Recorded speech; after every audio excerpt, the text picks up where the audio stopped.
In this video, I'm going to show you one more really interesting feature of modules in Canvas. Now, modules seem to be just a way, almost like a placeholder to hold the items, but they're really a great way for you to organize how students access your material.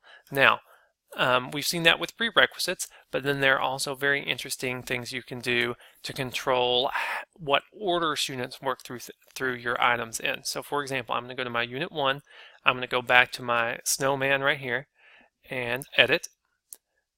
You have your prerequisites, but here there are also other requirements you can add. And now this is my favorite thing.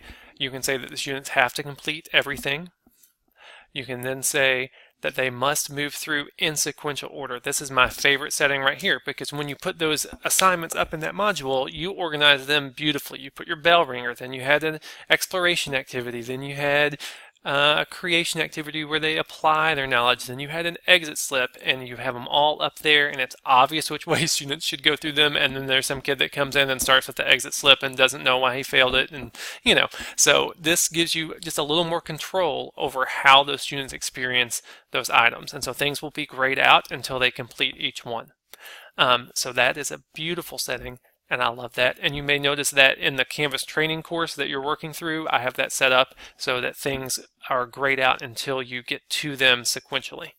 Another option, I think this is very interesting, students must complete one of these requirements. So you could say, almost like a menu, if you wanted students to be able to pick and choose, you could say they must complete this assignment where they submit it, or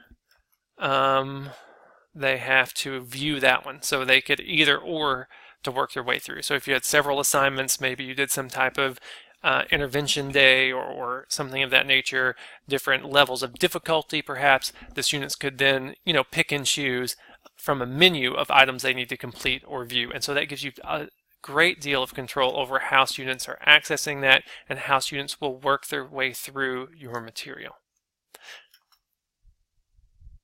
Again, when you hit your submit button, you'll always get this little warning about what about kids. Basically, it says, what about kids that are already in the course? Just say continue. It'll be fine. And you'll then see your little tips here that you have set up those requirements. Now, the most interesting thing is, once that is done, you get a new button up here at the top. View progress. Now, I don't have any students to show you, but when you hit that button, you'll be able to see what students have completed what items. So you can track them. Who has viewed this? Who has done this? Who's working their way through? And that is a beautiful thing to help you monitor their progress.